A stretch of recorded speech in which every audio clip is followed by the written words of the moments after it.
네,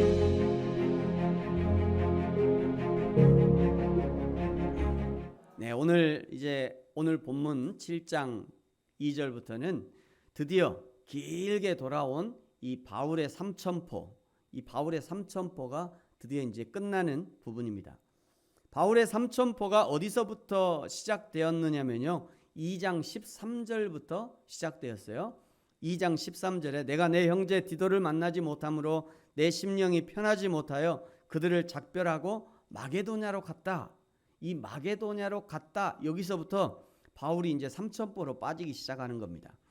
고린도 교회의 문제를 해결하고 돌아오는 디도를 만나려고 마게도냐로 출발한 바울. 근데 출발한 것까지만 기록을 하고 그 다음에 전혀 다른 이야기를 이어가는 거죠. 무슨 이야기를 했는지 짧게 돌아보겠습니다. 먼저 2장에서는요, 향기와 냄새에 관한 이야기를 했어요. 2장 14절부터 보니까 우리로 말미암아 각처에서 그리스도를 아는 냄새를 나타내신 하나님께 감사한다. 15절에 우리는 하나님 앞에서 그리스도의 향기다. 16절에 어떤 사람에게는 사망에 이르는 냄새고 어떤 사람에게는 생명에 이르는 냄새가 된다. 예수 그리스도가 그렇다는 거예요. 예수님의 이 소식이 어떤 사람에게는 사망에 이르는 냄새가 되는 거예요. 예수님이 왔는데 그 예수님의 소식을 무시하고 예수님을 믿지 않는 사람은 그 끝은 사망인 거예요. 영원한 지옥인 거죠. 근데 예수님의 소식을 듣고 예수님을 믿은 사람은 영원한 생명을 누리는 천국 복음을 누리게 되는 거죠. 그 얘기를 하는 겁니다. 이 향기와 냄새는요, 가만히 있어도 풍기는 것이죠. 바람이 불면 더 멀리 더 진하게 날리는 것입니다. 그리스도인의 진가는 인생의 고난이라고 하는 이 풍파가 불어올 때 더 진하게 더 아름다운 향기를 풍기는 기회가 되는 거예요. 3장에서는요, 이 구약의 약속은 돌비에, 즉 십계명 돌판에 구약의 약속을 쓰셨다 얘기를 하셨어요. 신약은 마음의 비석 신비에 쓰셨다 말씀하셨습니다. 돌비는요, 깨질 수도 있고요, 잊어버리기도 하고 시간이 흐르면 닳기도 하고 푸석푸석해져서 없어지기도 합니다. 그러나 마음에 새겨주신 하나님의 이 사랑의 약속의 말씀은 죽어도 없어지지 않는 영원한 것인 것이죠. 그 다음에 4장에서는요, 4장 7절에 우리가 이 보배를 질그릇에 가졌으니 말씀하시면서 이 질그릇이 깨져야 내 안에 보배로우신 그리스도께서 드러난다 말씀하셨어요. 이 질그릇인 내가 깨지는 것을 두려워해서는 안 되는 거죠. 오히려 어떻게 깨져서 내 안에 보배로우신 그리스도를 드러낼까를 고민해야 되는 거예요. 그렇다고 일부러 말이죠, 억지로 내 인생을 깨뜨릴 필요는 없습니다.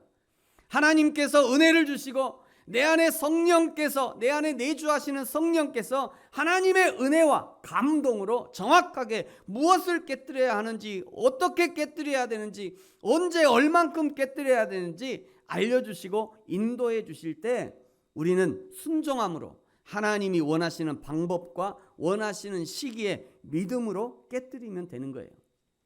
근데 그 깨뜨릴 시기를 어떻게 할 수 있죠? 이게 이제 문제예요.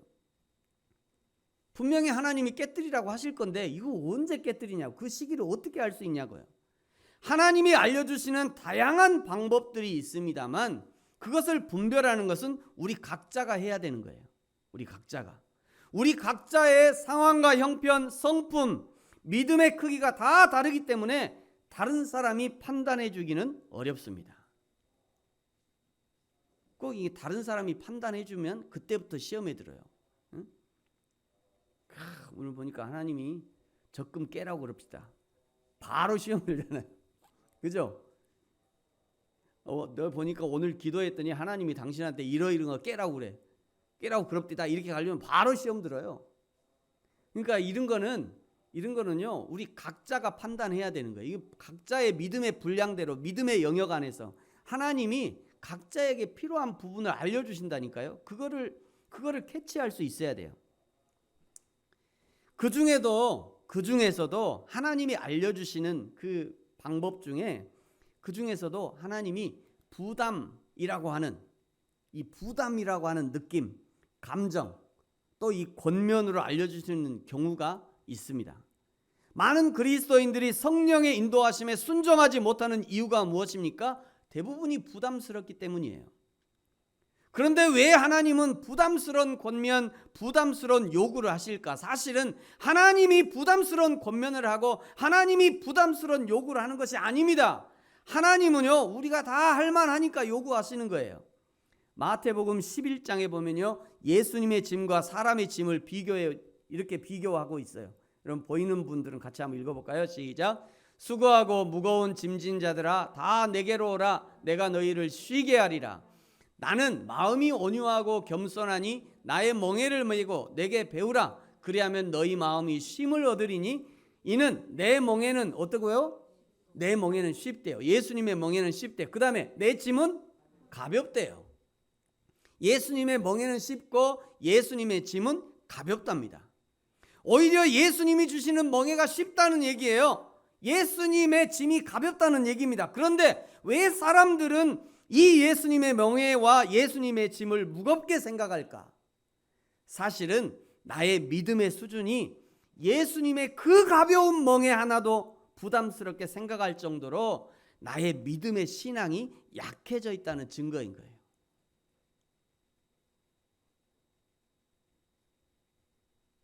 이사야 55장에서는요, 하나님의 생각과 사람의 생각이 얼마나 차이가 나는지 이렇게 우리에게 알려주세요. 같이 한번 읽을까요? 시작.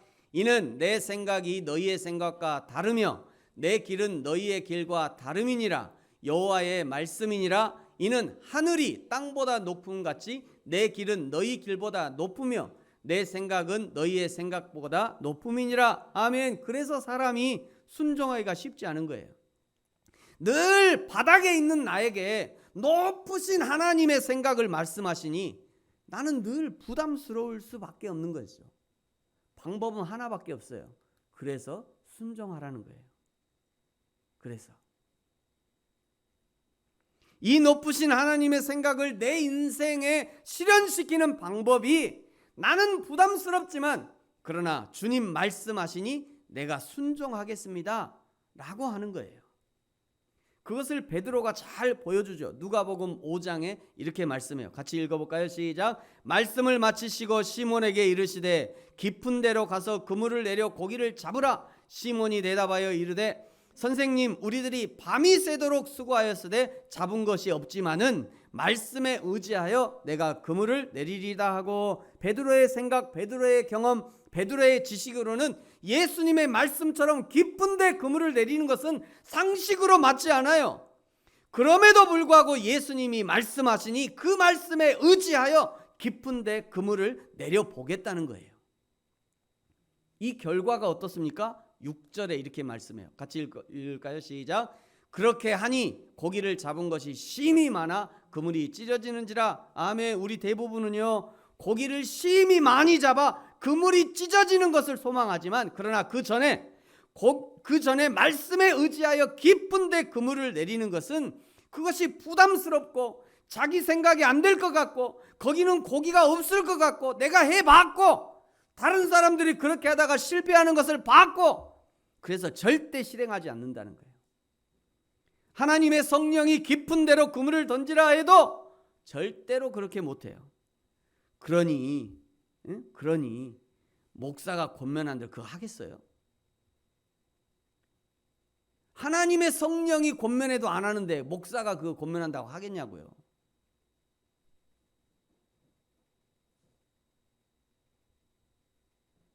그러니까 맨날 피레미 하나 잡아갖고요, 피레미 같은 부담 없는 고기 하나 잡아서 만족하면서 하는 거예요. 질그릇 얘기하다가 저도 삼천포로 빠졌습니다. 일부러 빠진 거예요. 일부러. 바울의 삼천포가 이런 경우가 아닌가 생각해요. 사랑하는 성도 여러분, 성령님의 인도하심이 때로는 부담스러울 수 있지만 그러나 그때 여러분의 믿음을 사용해야 합니다. 믿음은 그때 사용하는 거예요. 그때 믿음을 사용해서 순종의 제사를 드려야 되는 겁니다.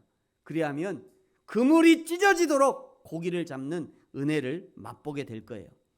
계속해서 바울의 삼천포를 따라갑니다. 5장에서는 하늘에 있는 영원한 집을 말씀하셨어요. 8절 9절에 우리가 담대하여 원하는 바는 차라리 몸을 떠나 주와 함께 있는 것이라. 우리가 원하는 건 빨리 천국 가고 싶어, 이런 의미잖아요. 그런즉 우리의 몸으로 있든지 떠나 있든지 주를 기쁘시게 하는 자가 되기를 힘쓴다.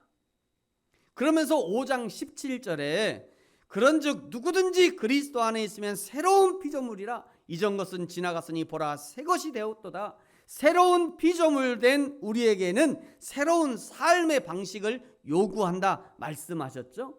첫 번째가 하나님 앞에서의 삶을 살아라.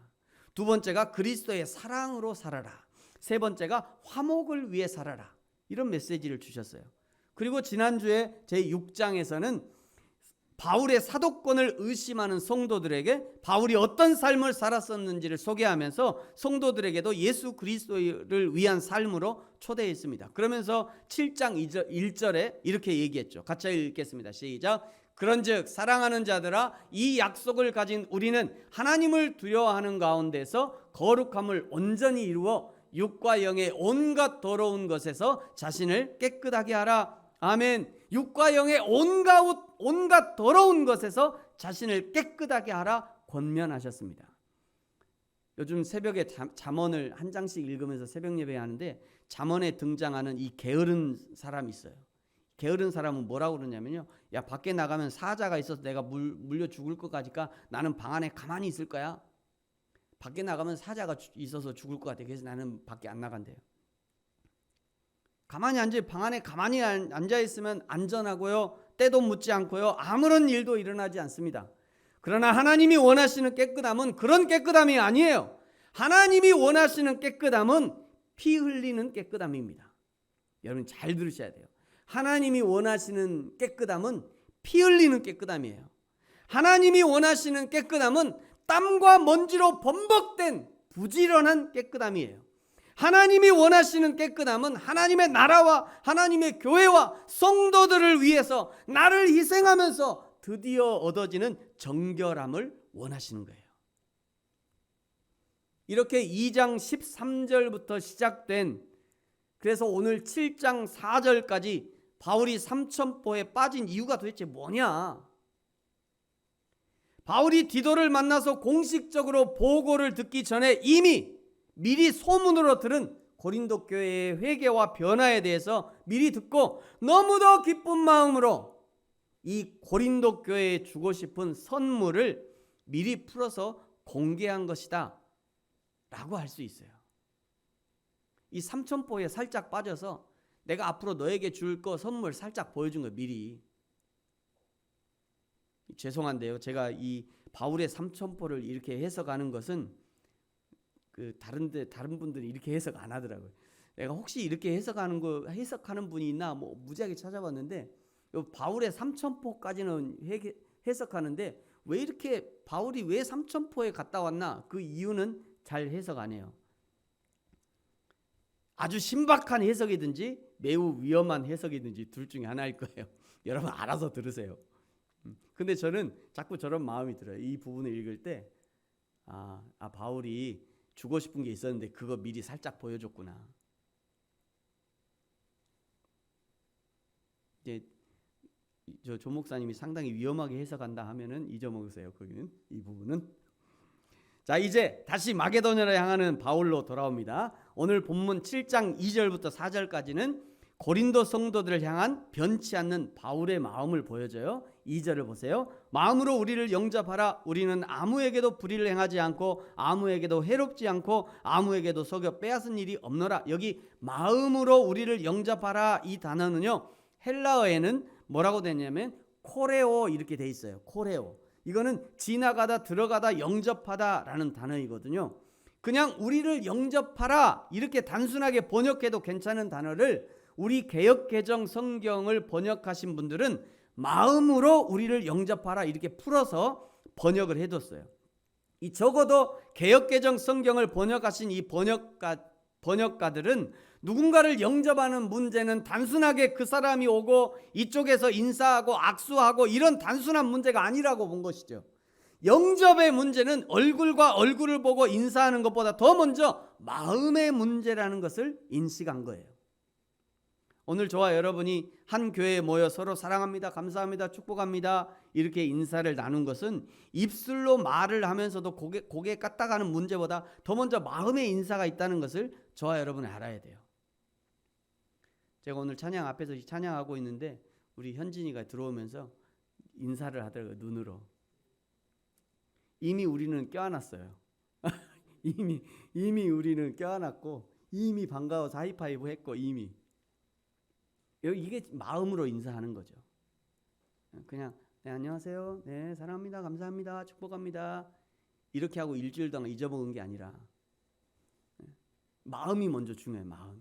그래서 여기 이렇게 마음으로 우리를 영접하라 라고 고백하고 있는 겁니다. 저와 여러분의 신앙생활이 마음을 담은 신앙생활이었으면 좋겠어요. 마음을 담은 신앙생활. 저와 여러분의 교회 생활이 우리의 마음을 담은 진심을 담은 그런 교회 생활이기를 축복합니다. 오늘 3절에 보면요. 내가 이 말을 하는 것은 2절에 약간의 변명을 하는 것은 이런 의미죠. 너희를 정죄하려고 하는 것이 아니라 내가 이전에 말하였거니와 너희가 우리 마음에 있어 함께 죽고 함께 살고자 함이라. 4절을 보세요. 나는 너희를 향하여 담대한 것도 많고 너희를 위하여 자랑하는 것도 많으니 내가 우리의 모든 환난 가운데서도 위로가 가득하고 기쁨이 넘치는도다. 처음이나 지금이나 변함없이 고린도 교회를 향한 바울의 마음을 보여주는 거죠. 이제 7절에서 등장하는 것처럼 마게도냐에서 말씀을 전하는 중에 고린도 교인들이 바울을 보고 싶어 한다는 그 디도의 한마디에 세상을 다 얻은 것 같은 그런 위로를 받고 그들을 자랑스러워하는 그런 아비와 같은 마음인 것이죠. 6장에서 살폈듯이 고린도 교회가 그들의 개척자요 선생이었던 바울의 사도권을 의심하고 선생으로 인정하지 않고 영접하지 않으려 할 때 얼마나 마음이 아팠습니까? 예수님도 세상 자랑과 세상 지식으로 충만했던 바울을 변화시키기 위해서 결코 포기하지 아니하시고 사랑으로 변화시켜 주셨던 것처럼 지금 사도 바울도 그 예수님의 사랑을 본받아 고린도 교회 성도들을 변치 않는 사랑으로 믿어주고 품어주고 있는 겁니다. 사랑하는 성도 여러분, 바울을 사랑하셔서 참아주고 기다려주셨던 그 예수님이 저와 여러분도 참아주고 기다려주고 지금도 역시 사랑으로 품어주고 있는 것을 믿으시기 바랍니다. 왜 우리를 참아주고 왜 바울에 대해서 왜 바울을 참아주고 왜 바울을 품어줬을까요? 바울 한 사람이 변화되어서 온 유럽과 세상을 변화시키는 한 사람이 된 것처럼 저와 여러분을 통해서도 우리의 가정이, 우리의 이웃이, 우리의 교회가 변화되어지기를 기대하고 있는 것입니다. 내 이웃 한 사람, 내 친구 한 사람, 내 가정의 한 사람이 변화되면 거기서부터 시작해서 온 세상이 변화되어지는 거예요. 하나님이 그것을 기대하고 있는 것이죠. 바울이 고린도 교회와 성도들을 사랑한 데는 변치 않는 목적이 있었어요. 그 목적은 너희를 향해 뜨겁게 사랑할 때나 호되게 나무랄 때나 변치 않는 것이었습니다. 그것은 구원에 이르는 믿음을 회복하는 거였어요. 여러분 8절을 보세요. 그러므로 내가 편지로 너희를 근심하게 한 것을 후회하였으나 지금은 후회하지 아니함은 이 편지가 너희로 잠시만 근심하게 한 줄을 알미라. 9절을 보십시오. 내가 지금 기뻐함은 너희로 근심하게 한 까닭이 아니요 도리어 너희가 근심함으로 회개함에 이른 까닭이라. 이것이 목적이었다는 거예요. 회개함에 이른 까닭, 이것이 목적이었어요. 너희가 하나님의 뜻대로 근심하게 된 것은 우리에게서 아무 해도 받지 않게 하려 함이라. 10절 하나님의 뜻대로 하는 근심은 후회할 것이 없는 구원에 이르게 하는 회개를 이루는 것이라. 이것이 목적이었다는 거예요. 너희들을 근심하게 한 것도 내가 이런 목적이 있었기 때문에 너희를 근심하게 한 거야. 지금 이 얘기를 하고 있는 겁니다. 세상 근심은 사망을 이루는 것이다. 이미 살펴봤듯이 고린도 1서와 2서와 지금 이제 고린도 2서가 고린도 전서잖아요. 이 편지를 받아 읽는 고린도 교회가 그들의 잘못을 시인하고 뉘우친 것이 아니라 오히려 더 교만해졌다는 소식을 듣고 고린도 제3서를 쓴 거잖아요.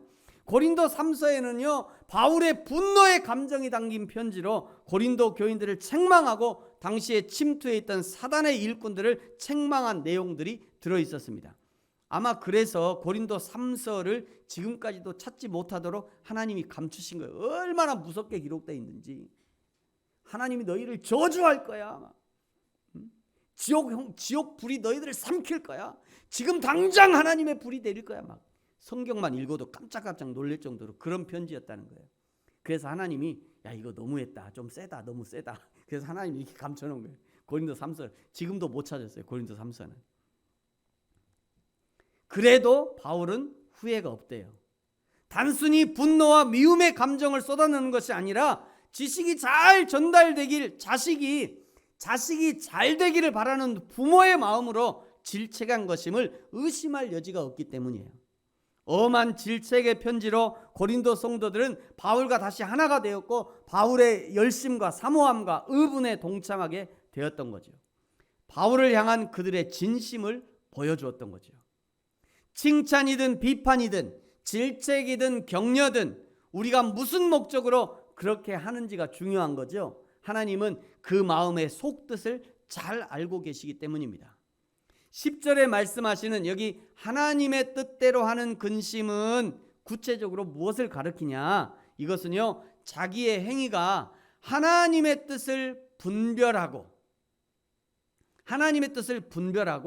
그리고 자기의 잘못을 진정으로 뉘우치고 돌이키는 데까지 나아가는 근심을 말하는 것인데, 이것을 어떤 사람들은 이런 근심을 신령한 근심 이렇게 정의합니다.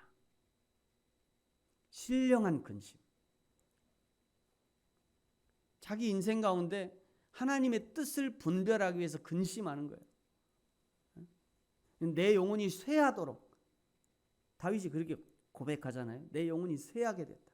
하나님을 사모함으로 내 영혼이 쇠하게 됐다. 어떻게 하나님을 사모하는데 내 영혼이 쇠하게 돼요? 하나님의 뜻을 더 많이 알고 싶어서 그냥 너무너무 사랑해서 그냥 내 영혼이 쇠하게 됐다는 거예요. 그거를 신령한 근심 이렇게 표현한다는 거예요. 이 신령한 근심과는 반대로 세상 근심이 있어요.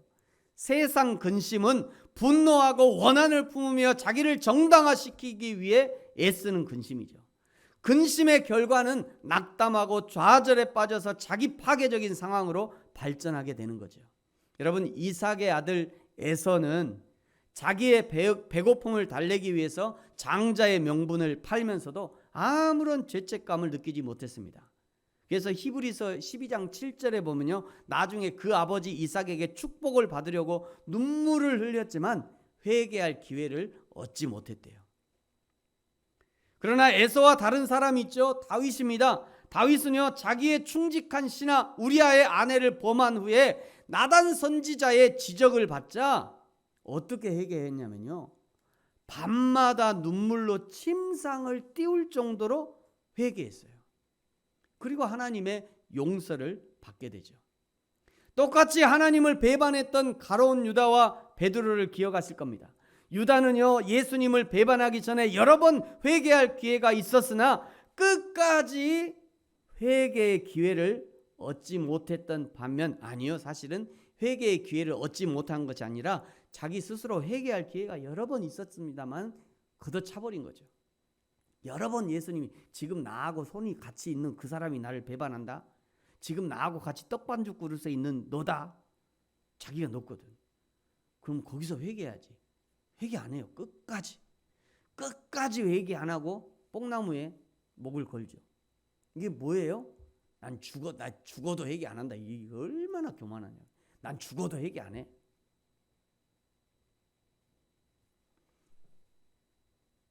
베드로는 어떻습니까? 베드로는요, 똑같이 예수님을 배반했지만 새벽에 그 새벽 닭이 울 때 통곡하며 회개했죠. 그래서 베드로는 전설에 의하면 평생, 베드로가 죽는 그날까지 평생 새벽에 꼭요 하고 울면 통곡했대요. 그때 그 새벽에 예수님을 배반했던 그 생각이 나서 매일 새벽마다.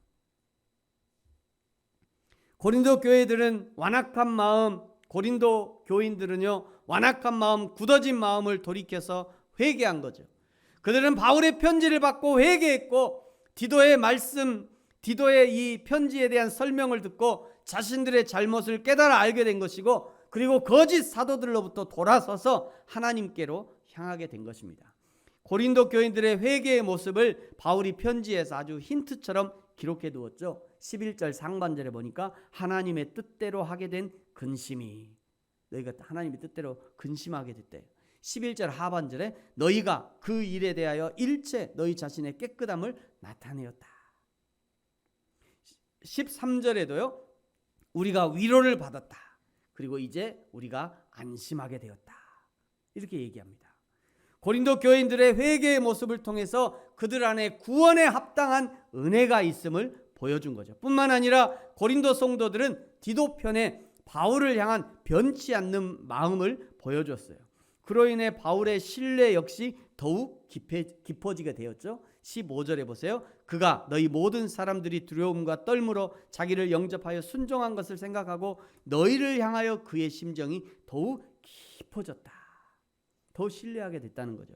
16절에 내가 범사에 너희를 신뢰하게 된 것을 기뻐하노라. 이 바울도 너무 기쁘다는 거예요. 이전에는 분명 분노의 편지를 쓸 정도로 고린도 교회가 바울에게 큰 아픔이요 답답함이었지만, 그러나 지금은 순종하는 교회로 변화되었고 바울에게 큰 기쁨을 주는 교회로 변화된 것입니다. 사랑하는 성도 여러분, 저와 여러분, 그리고 우리 부르심 교회 안에도 이런 신뢰와 사랑과 격려의 선순환이 일어나기를 소망합니다. 부모의 심정으로 성도들을 사랑하고 기다려주는 지도자와 지도자를 신뢰하고 순종하는 성도들이 하나가 되어서 공동체를 이루어갈 때 우리 안에 천국을 경험하게 될 것이고요, 세상은 우리를 향해 참 그리스도인이라고 인정하게 될 것입니다. 오늘 바울의 기쁨은 무엇입니까? 고린도 성도들의 신앙과 관계의 회복을 기뻐한 거예요. 우리도 가장 중요하게 여길 기쁨의 제목은 나의 신앙의 회복과 그리고 하나님과의 관계의 회복, 성도들과의 관계의 회복을 기뻐해야 되는 것입니다. 사랑하는 성도 여러분, 저와 여러분이 오늘을 기점으로 순종하는 신앙이 회복되어지고 기쁨의 신앙이 회복되어지고 섬기는 신앙이 회복되어져서 여호와 하나님을 기쁘시게 하는 그런 인생이 되어지기를 예수님의 이름으로 축복합니다. 기도하겠습니다.